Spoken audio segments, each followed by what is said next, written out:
إلا بالله العلي العظيم. أعوذ بالله من الشيطان الرجيم. بسم الله الرحمن الرحيم. رب اشرح لي صدري ويسر لي أمري واحلل عقدة من لساني يفقهوا قولي. اللهم صل على محمد وآل محمد وعجل فرجهم. يا الله يا رحمن يا رحيم يا مقلب القلوب ثبت قلوبنا على دينك. اللهم صل علی محمد و آل محمد وعجل فرجهم. آج ہم لوگوں کا کلاس سورہ ناس کے بارے میں آج ہم لوگ پڑھیں گے انشاءاللہ، اس کی تلاوت کریں گے. اس کے پہلے آپ سب لوگ جو ہے اپنا آڈیو میوٹ کر دیجئے تاکہ کسی قسم کا ڈسٹربینس نہیں ہونا چاہیے. ہلو، میری آواز آ رہی ہے آپ کو؟ ہلو،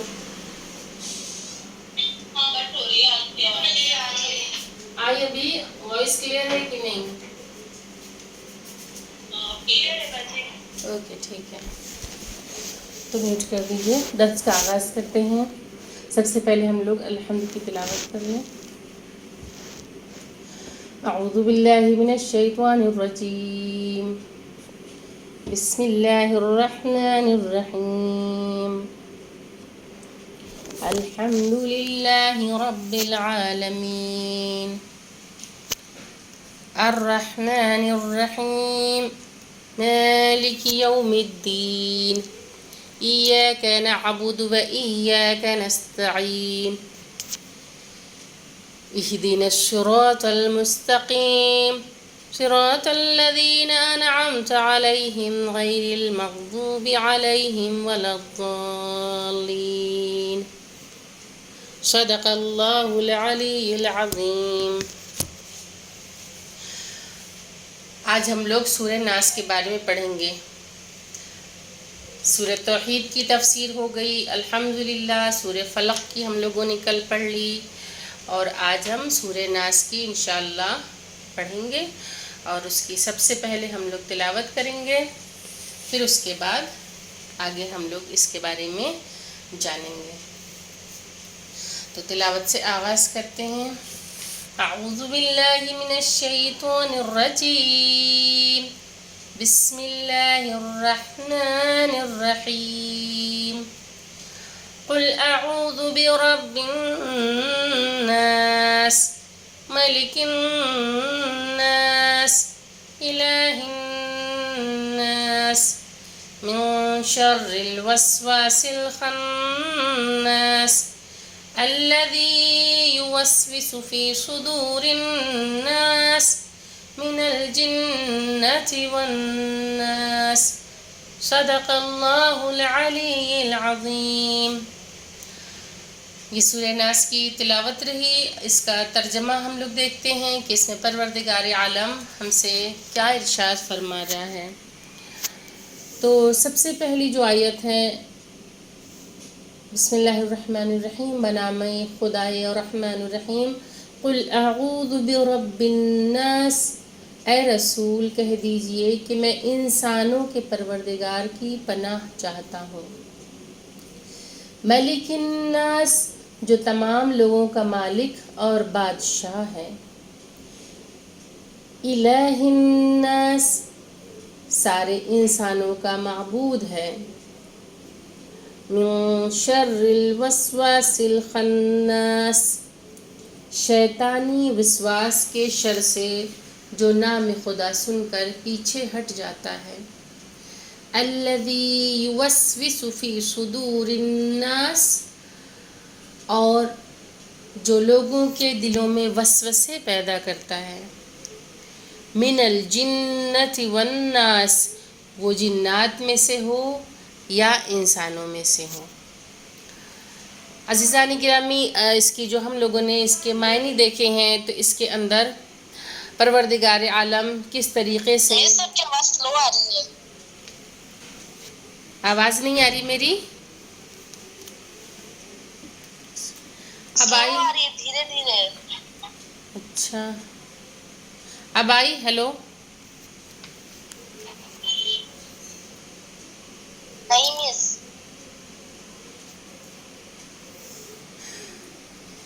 کس کو آواز نہیں آ رہی ہے؟ سب خواہران کو نہیں سنائی دے رہا ہے یا کچھ ایسی ہیں جن کو پرابلم ہو رہی ہے؟ آ رہی ہے خواہر، آ رہی ہے نا؟ تو جن کو نہیں سنائی دے رہا ہے، کچھ نیٹ ورک پرابلم ہوگا، تو آپ لوگ گروپ لیو کر کے زوم میٹنگ دوبارہ آپ جوائن کیجئے، تو انشاءاللہ آواز جو ہے وہ صحیح آئے گی. ٹھیک ہے، دوبارہ اس کو جوائن کیجئے. اوکے مس. جی، کیونکہ نیٹ ورک پرابلم کی وجہ سے بھی ایسا ہوتا ہے کہ یا تو آواز دھیری آتی ہے یا بیچ میں بریک ہو کے آتی ہے.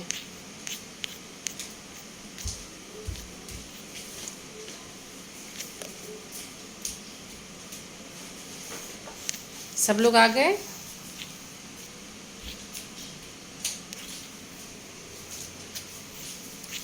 تو آغاز کریں درس کا. اب آ رہی آواز میری صاف؟ جی باجی، جی آ رہی. ٹھیک ہے. تو اس میں سب سے پہلے جو ذکر ہو رہا ہے کہ قل اعوذ برب الناس، رب الناس کا جو ذکر ہو رہا ہے کہ انسانوں کی تربیت اور اصلاح کرنے والا کون ہے؟ پروردگار عالم. ٹھیک ہے، اے رسول کہہ دیجئے کہ میں انسانوں کے پروردگار کی پناہ چاہتا ہوں. تو ہمارا پروردگار کون ہے؟ وہی معبود حقیقی، وہی واحد، وہی خداوند کریم کہ جس کا کوئی شریک نہیں ہے، اور وہی جو ہماری تربیت کرتا ہے، جو ہماری ہدایت فرماتا ہے. کیونکہ ہدایت بھی اللہ کی طرف سے ایک نعمت ہے. اللہ جسے چاہے ہدایت دے، اور جن کے ذہنوں پہ پروردگار نے پردے ڈال دیے ہیں تو اسے کوئی ہدایت بھی نہیں دے سکتا. تو ہماری یعنی کہ انسانوں کی تربیت کرنے والا کون ہے؟ وہ پروردگار. قل اعوذ برب الناس، اے رسول کہہ دیجئے کہ انسانوں کے پروردگار کی پناہ چاہتا ہوں، یعنی کہ خدا کی پناہ چاہتا ہوں. اس کے بعد مالک الناس، انسانوں کے اختیارات کا مالک. پروردگار عالم ہمارے اختیارات کا بھی مالک ہے، وہ خداوند کریم، اور جو لوگوں کا مالک اور بادشاہ ہے. اور جیسا کہ یہ پچھلے درس میں بھی بتایا تھا کہ ملک الناس یعنی کہ ملک ہے وہ پروردگار عالم جو ہے، وہ دنیا اور آخرت دونوں میں وہ اس کی بادشاہت ہے. وہ پروردگار عالم کی جس کی دونوں جہان میں بادشاہت ہے. تو اس خداوند کریم کی پناہ چاہتا ہوں. انسانوں کے مالک الناس یعنی انسانوں کے اختیارات کا مالک. الہ الناس یعنی کہ انسانوں کا معبود، انسانوں کا خدا. پھر اس کے بعد یہاں پہ ہم لوگوں نے پڑھا من شر الہ الناس تک ہو گیا. پھر اس کے بعد من شر الوسواس الخناس، کہ شیطانی وسواس کے شر سے جو نام خدا سن کر پیچھے ہٹ جاتا ہے. واقعاً شیطان مردود، شیطان ملعون جب نام خدا لیا جاتا ہے تو وہ پیچھے ہٹ جاتا ہے. الہ الناس کے بعد جب یہاں پہ وسواس کا جو ذکر آیا ہے تو وسواس بنا ہے وسوسہ پیدا کرنے والا، یعنی دل میں وسوسہ پیدا کرنے والا، دل میں برائیاں پیدا کرنے والا، دل میں وہم پیدا کرنے والا کون ہے؟ وہ شیطان ہے. اور وہ شیطان مردود جو ہے اس کو دور کرنے کا صرف اور صرف ایک ہی راستہ ہے، اور وہ راستہ کیا ہے؟ نام خدا کو انسان پکارے اور اللہ کی پناہ مانگے. جب انسان اللہ کی پناہ مانگے گا تو شیطان جو ہے وہ خود بخود پیچھے ہٹ جائے گا. اس کے بعد کیسا ہے وہ لعین مردود؟ وہ ایسا ہے کہ جو لوگوں کے دلوں میں وسوسے پیدا کرتا ہے. پھر اس کے بعد اگلی آیت میں ہے من الجنۃ والناس. یہاں پہ الذی یوسوس فی صدور الناس یعنی کہ لوگوں کے سینوں میں، لوگوں کے دلوں میں وسوسے پیدا کرتا ہے. کون؟ شیطان وسوسے پیدا کرتا ہے. تو کس کی پناہ مانگنا ہے؟ خداوند کریم کی، اللہ عز و جل کی پناہ مانگنا ہے کہ خداوند کریم ہم سب کو شیطان کے وسوسے سے اپنی پناہ میں رکھے. پھر وہ شیطان کیا کرتا ہے؟ کس کے ذہنوں میں وسوسے ڈالتا ہے؟ من الجنۃ والناس، کہ جنات کے بھی دلوں دلوں میں اور انسانوں کے بھی دلوں میں وسوسے ڈالتا ہے، کیونکہ جنات بھی ایک مخلوق ہے پروردگار عالم کی۔ جب انسان نہیں ہوا کرتے تھے تو پروردگار عالم نے اس زمین پہ بنی جان کو پیدا کیا، یعنی جو جنات تھے ان کو پیدا کیا، اور وہ جنات جب یہاں پہ زمین میں جب شر فساد پھیلنے لگا تو اس کے بعد پروردگار عالم نے جناتوں میں سے ہی اسے، یہ بھی ایک جنات تھا، یعنی کہ جو ابلیس تھا، جو شیطان مردود ہے، ملعون ہے، یہ بھی جنات میں سے تھا، تو اللہ نے اسے ان پہ مسلط کیا اور اس نے خاتمہ کر دیا۔ ایک طویل گفتگو ہے یہ اس کے بارے میں کہ پھر وہ کس طرح سے اس نے اللہ کی عبادت کی۔ زمین کا کوئی حصہ ایسا نہیں بچا جہاں اس نے عبادت نہ کی ہو، سجدہ نہ کیا ہو۔ پھر اس کے بعد خداوند کریم نے اسے جب ملائکہ کی صف میں شامل کر دیا تو یہ غرور و تکبر کا شکار ہو گیا۔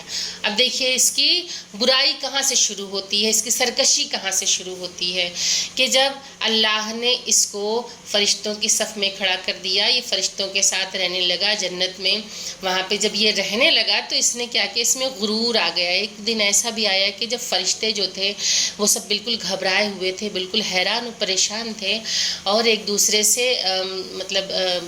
گفتگو کر رہے تھے، تو اس نے کہا، یعنی کہ جو ابلیس تھا یہ کہتا ہے کہ آخر کیا ماجرا ہے جو تم سب پریشان ہو؟ تو انہوں نے کہا کہ ہم نے جنت کے دروازے پہ ہم نے لکھا ہوا دیکھا ہے کہ عنقریب جو ہے کوئی عطاب پروردگار کا نشانہ بنے گا، اور ہم سب یہ دعا کریں کہ پروردگار عالم ہمیں اپنے غیظ و غضب سے پناہ میں رکھے۔ اب یہاں پہ یہ جو ابلیس ہے اس کے اندر جو غرور کا جذبہ پیدا ہوا، اس نے کیا کیا کہ یہ سوچا کہ میں تو اللہ کا سب سے مقرب بندہ ہوں، میں اللہ کے سب سے زیادہ قریب ہوں، تو ایسا تو ہو ہی نہیں سکتا کہ اللہ جو ہے وہ مجھ پہ غضبناک ہوگا، ٹھیک ہے، اللہ مجھ پہ غضبناک ہو ہی نہیں سکتا۔ ہاں ان فرشتوں کا نعوذ باللہ معاذ اللہ قصور ہوگا۔ اب کیا کیا اس نے کہا کہ ان لوگوں نے کہا کہ تم دعا کرو، اس نے کہا ٹھیک ہے میں دعا کرتا ہوں اور تم لوگ آمین کہنا۔ اب اس کے بعد اس نے کیا کیا، دعا کے لیے ہاتھ بلند کیا اور کہا کہ پروردگار تو اپنے غیظ و غضب سے، اپنے عطاب سے محفوظ رکھ ان فرشتوں کو۔ اس نے اپنے آپ کو انکلوڈ نہیں کیا، خود کو نہیں جوڑا، اس کے اندر میں آ چکا تھا، اس کے اندر انا آ چکی تھی، اس کے اندر غرور آ چکا تھا، اور جہاں پہ میں شروع ہو جاتی ہے پھر جس کے اندر میں آ جائے تو ظاہر سی بات ہے وہ انسان انا اور غرور میں چور ہے، خداوند کریم کو یہ پسند نہیں ہے۔ تو اس نے خود کو اس دعا میں شامل نہیں کیا، اس نے صرف اور صرف فرشتوں کے لیے دعا کی کہ اللہ انہیں عذاب سے بچانا، اللہ انہیں جو ہے معاف کر دینا، اپنے لیے نہیں کہ ہمیشہ جب دعا کرو تو خود کو بھی اس میں انکلوڈ کرو، چاہے ہم کتنا بھی عمل کرتے ہوں، چاہے ہم کتنا بھی زیادہ متقی پرہیزگار ہوں، چاہے ہم کتنا بھی زہد و تقوی میں آگے ہوں، رسول سے زیادہ تو ہم زہد میں آگے نہیں ہیں، رسول سے زیادہ تو ہمارا تقوی نہیں ہے، رسول سے زیادہ تو ہم متقی پرہیزگار نہیں ہیں، نہ تو حبیب خدا سے زیادہ ہم مقدس ہیں۔ تو جب رسول خدا توبہ و استغفار کرتے ہیں اور ہمیں سلیقہ سکھانے کے لیے کہ کس طرح سے انسان اللہ سے مانگے، تو پھر انسان کے اندر یہ چیز نہیں آنا چاہیے کہ اللہ جو ہے میں تو سب سے زیادہ مقرب ہوں تو مجھے کوئی ضرورت ہی نہیں ہے کہ میں اللہ کے سامنے اس طرح سے توبہ استغفار کروں۔ معاذ اللہ انبیاء کرام معصومین علیہم السلام یہ جو تھے ان سے کبھی کوئی گناہ ہوا نہیں تھا، یہ لوگ گناہگار نہیں تھے، لیکن ان لوگوں نے سلیقہ سکھایا ہمیں توبہ اور استغفار کرنے کا کہ کس طرح سے خدا سے کہ حضور انسان کو توبہ کرنا چاہیے، کیسے تائب ہو، ورنہ انہیں ضرورت نہیں تھی۔ نبی معصوم ہوتا ہے، نبی سے کبھی کوئی گناہ سرزد نہیں ہوتا، اگر توبہ و استغفار کیا ہے تو امت کو بتانے کے لیے، سلیقہ سکھانے کے لیے کیا ہے۔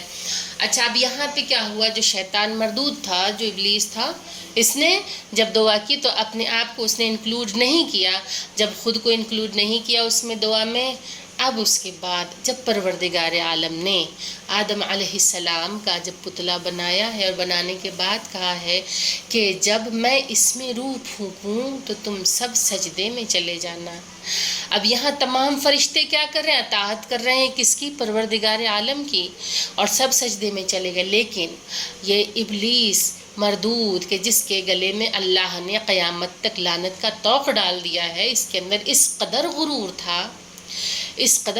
تھا کہ اس نے اپنا سر نہیں جھکایا. اس نے یہ کہہ کے انکار کر دیا کہ میں آگ سے بنا ہوں، آدم مٹی سے بنے ہیں، اور آگ جو ہے وہ مٹی سے افضل ہے، لہٰذا میں ان کا سجدہ نہیں کروں گا. اور اس نے سجدے سے انکار کر دیا. جب اس نے سجدے سے انکار کر دیا تو اس کے بعد پروردگار عالم نے اسے اپنی بارگاہ سے نکال دیا اور اس کے گلے میں لعنت کا طوق ڈال دیا. تو ابلیس مردود کو، ملعون کو اللہ نے ہلو آئی آواز؟ ہلو آئی آواز؟ اب آئی؟ بہت سلو آ رہی ہے. اب آئی؟ اب آ رہی ہے. ٹھیک ہے، تو بند کر دیجیے آڈیو اپنا میوٹ کیجیے. کہ اس نے کیا کیا؟ غرور تکبر میں جب وہ خدا کے سامنے سجدہ ریز نہیں ہوا تو اللہ نے اسے اپنی بارگاہ سے نکال دیا. جب اپنی بارگاہ سے نکال دیا، اب یہاں سے سلسلہ شروع ہوتا ہے. نہیں آ رہی ہے، بہت دھیرے آواز آ رہی ہے.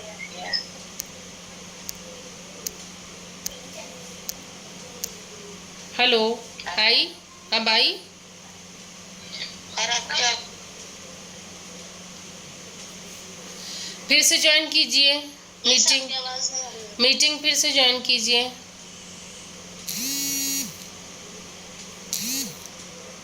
اور اب کی آواز نہیں آ رہی ہے بالکل سے. ہلو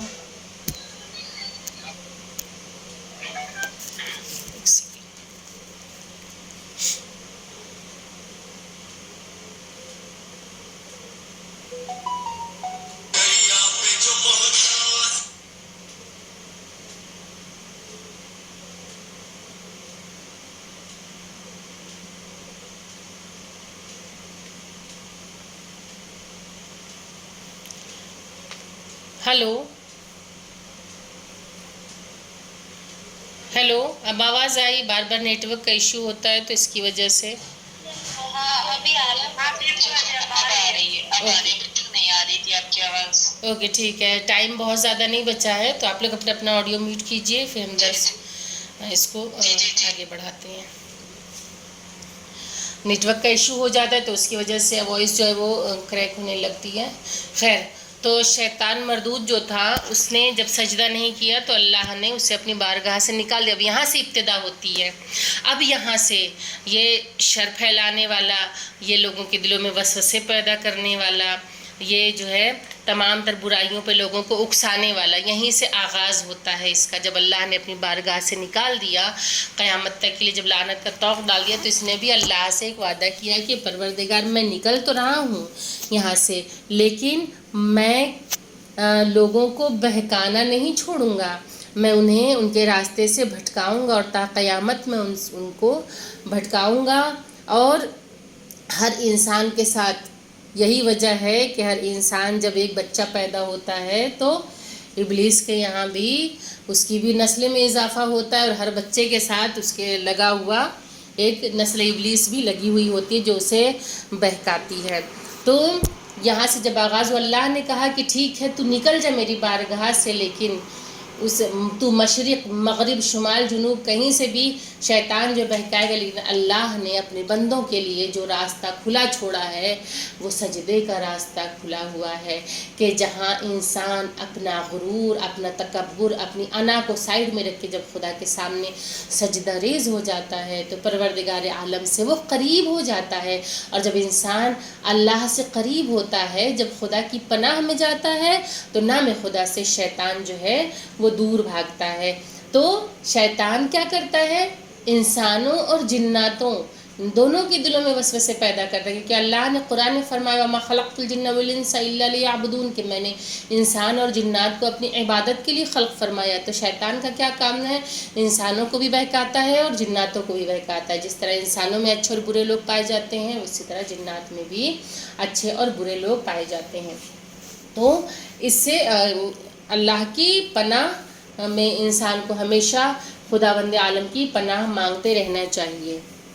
اور یہ جو ہم لوگوں نے کل جو ہم لوگوں نے درس پڑھا تھا اس میں بھی، کیونکہ جو لوگ گنڈوں پہ پھونکنے والی عورتیں ہیں وہ بھی جو ہے ایک طرح سے شیطان کے بس میں ہی ہیں وہ، اور شیطانی وسوسہ ہی ان کے اندر جو ہے وہ راج کر رہا ہے، اور توہم پرستی جو ہے وہ عام ہوتی جا رہی ہے کہ اللہ نے انسان کو اشرف المخلوقات خلق فرمایا، لیکن انسان سب سے زیادہ ڈرتا ہے، جنات سے ڈرتا ہے، ٹھیک ہے، اس کے اندر گھبراہٹ ہوتی ہے، اس کے اندر بے چینی ہوتی ہے، یا بہت سے لوگ ہوتے ہیں فلاں عالم نے فلاں جنات کو قبضے میں کر لیا، وہ جو چاہیں وہ کروا لے، لیکن اللہ نے انسان کو اشرف المخلوقات بنایا ہے، اور اشرف المخلوقات ہونا یہ بہت بڑی جو ہے انسان کا ایک امتیاز ہے کہ اللہ نے ہر طرح کی مخلوق بنائی ہے لیکن اسے اشرف قرار دیا ہے، کہ انسان کو اللہ نے ذہنی طور پہ دماغی اعتبار سے مضبوط بنایا ہے پروردگار عالم نے۔ تو ہم پرستی سے خود کو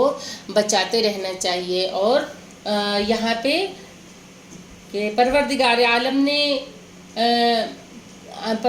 عالم کل کائنات کا رب ہے اور سب کا مالک ہے اور معبود ہے، لیکن انسانوں کا ذکر صرف اس لیے کیا گیا ہے کہ اس میں شک انسانوں ہی کو ہوتا ہے اور توجہ انہی کو دلانی چاہیے۔ اچھا، اب یہاں پہ جو ذکر آیا ہے رب الناس، ملک الناس، الہ الناس، یعنی ناس یعنی کہ انسان، لوگ، بار بار ذکر کیوں آ رہا ہے؟ کیونکہ انسان ہی ہے کہ جسے یہ یاد دلانا پڑتا ہے کہ پروردگار عالم جو ہے وہ قادر مطلق ہے، وہی ہمارا خدا ہے، ورنہ یہ انسان ہی ہے جس نے شرک اختیار کر لیا ہے، یہ انسان ہی ہے کہ جس نے اپنے ہاتھوں سے بت تراش لیے، خدا تراش لیا اور اس کے بعد اس کی عبادت کرنے لگا۔ تو انسان کو پروردگار عالم جو ہے وہ یاد دلا رہا ہے کہ میں تمہارا رب ہوں، میں تمہارا مالک ہوں، میں تمہارا خدا ہوں، تم میری عبادت کرو، تم میری پناہ میں آؤ، تم میرے پاس جب آؤ گے تو میں تمہیں تمام وسوسوں سے دور کر دوں گا، شیطانی وسواس سے دور کر دوں گا۔ انسانی زندگی کے لیے یہ ایک عظیم خطرہ، یہ وسوسہ بھی ہے جو حق کے خلاف کبھی انسان پیدا کرتا ہے اور کبھی جن۔ انسان فلسفہ، دانشوری، سیاست، مصلحت اور رسم و رواج کے نام پر پیدا کرتا ہے، اور جنات کے وسائل تقریباً لامحدود ہے، کہ جو وسوسہ ہے یہ انسان جو ہے کبھی دانشوری کے نام پہ وسوسے پیدا کر لیتا ہے، کبھی فلسفے کے نام پہ، کبھی سیاست، کبھی مصلحت، یا کبھی رسم و رواج کے نام پہ انسان وسوسے پیدا کرتا ہے۔ اچھا، میں دانشوری یا سیاست یا مصلحت ان سب موضوع پہ گفتگو نہیں کروں گی، میں ایک آسان سی مثال لوں گی، کیونکہ ہوتا کیا ہے کہ جتنی زیادہ آسان مثال میں سمجھایا جائے اتنا اچھے سے سمجھ میں آتا ہے۔ اب رسم و رواج کے نام پہ کچھ ایسی رسومات ہیں کہ جن میں ہم لوگوں کے یہاں جو ہے انسانوں نے پیدا کر رکھی، مثال کے طور پہ شادی بیاہ میں اگر کوئی رسم چھوٹ گئی تو لوگ سوچتے اب تو کچھ برا ہونے والا ہے، یہ تو اب شگن ہو گیا، یہ تو غلط ہو گیا، اب یہ شادی جو ہے اس میں کہیں نہ کہیں بربادی بھی لکھی ہوئی، یہ انسانوں کے ذہن میں ایک وسوسہ پیدا ہوتا ہے۔ مثال کے طور پہ مہندی لگ رہی ہے، دلہن کو مہندی گر گئی، یا کچھ اور مہندی نہ لگ سکی، اب تو شادی ہو ہی نہیں سکتی، نکاح ہو ہی نہیں سکتا، یا اور دوسری بری کی رسم نہیں ہوئی تو بغیر بری کی رسم کے شادی ہو ہی نہیں سکتی ہے، یا اگر مایوں نہیں بٹھایا، ماجھا نہیں لگا تو اب اس کی وجہ سے شادی ہو ہی نہیں سکتی۔ شادی تو ایک پروردگار عالم نے اتنا آسان، رسول نے اتنا آسان طریقہ بتایا، انسانوں نے اسے اپنے رسم و رواج کی وجہ سے اسے جو ہے انسانوں نے مشکل بنا دیا ہے۔ اچھا، کہیں کہیں یہ سب چیزیں انسان کے عقیدے کی وجہ سے ہو بھی جاتی ہیں، سچ کہ انسان اگر کوئی پتھر پہ بھروسہ کر کے اس سے بھی دعا مانگے عقیدہ رکھ کے تو وہ قبول ہو جاتی ہے. جب انسان اس پہ عقیدہ ہی کر لے کہ اب یہ رسم نہیں ہوئی ہے تو پھر اب کچھ نہ کچھ خرابی پیدا ہونے والی ہے اس جوڑے میں، اس رشتے میں، اس شادی میں. تو یہ وسوسہ جو انسان پیدا کر لیتا ہے نا، تو جب وسوسہ پیدا ہو گیا اور بالکل عقیدے کے ساتھ وسوسہ اس نے پیدا کر لیا اپنے ذہن میں، تو پھر اب وہ چیزیں سچ بھی ہونے لگتی ہیں کہیں نہ کہیں. تو رسم و رواج جو ہے یہ انسان خود سے بناتا ہے، خود سے بنا ہوا جال خود اسی میں پھنس جاتا ہے کہ ایک ریشم کا کیڑا اپنے ارد گرد ریشم جو ہے وہ لپیٹتے ایک وقت وہ آ جاتا ہے کہ جب چاروں طرح سے وہ اسی میں جکڑ جاتا ہے، اسے راہ نجات ملتی ہی نہیں اور وہ اسی میں مر جاتا ہے، اسی تک کا ہو کر رہ جاتا ہے. لیکن جو اس سے آزادی پا جاتا ہے پھر وہ کھلی فضا میں تتلی بن کے اڑ جاتا ہے. تو یہ ضرورت ہے کہ اپنے معاشرے کو ان تمام رسم و رواج سے، ان تمام توہم پرستی سے آزادی دلائی جائے. اور انسان اور جنات کے نام پہ جو توہم پرستی ہوتی ہے، یعنی کہ خدا کا معاذاللہ بعض اوقات لوگ خدا کا شریک بھی بنا لیتے ہیں کہ فلاں جنات بابا، فلاں جنات، اب خدا کو پیچھے کر دیا، اس کے رسول کو پیچھے کر دیا، اس کے ہادیوں کو پیچھے کر دیا، اور لوگ جناتوں کو وسیلہ بنا بنا کے اپنی دعاؤں کو قبول کرتے ہیں، جبکہ اللہ نے اشرف المخلوقات بنایا ہے ہمیں. تو یہ توہم پرستی جو ہے ان سب سے پروردگار عالم ہم سب کو نجات دے. تو شیطان کا کام کیا ہے؟ لوگوں کے سینوں میں وسوسے پیدا کرنا، برائیاں پیدا کرنا، اور لوگوں کو راہ راست سے بھٹکانا، سیدھے راستے سے لوگوں کو بھٹکا دینا، خدا کی راہ سے لوگوں کو ہٹا دینا. اور شیطان جو ہے سب سے پہلے یہ کام طالب علموں کے ذریعے کرتا ہے، کیونکہ جو طالب علم ہوتے ہیں، کیونکہ علم جو ہے شیطان کے خلاف بہت بڑا ہتھیار ہوتا ہے.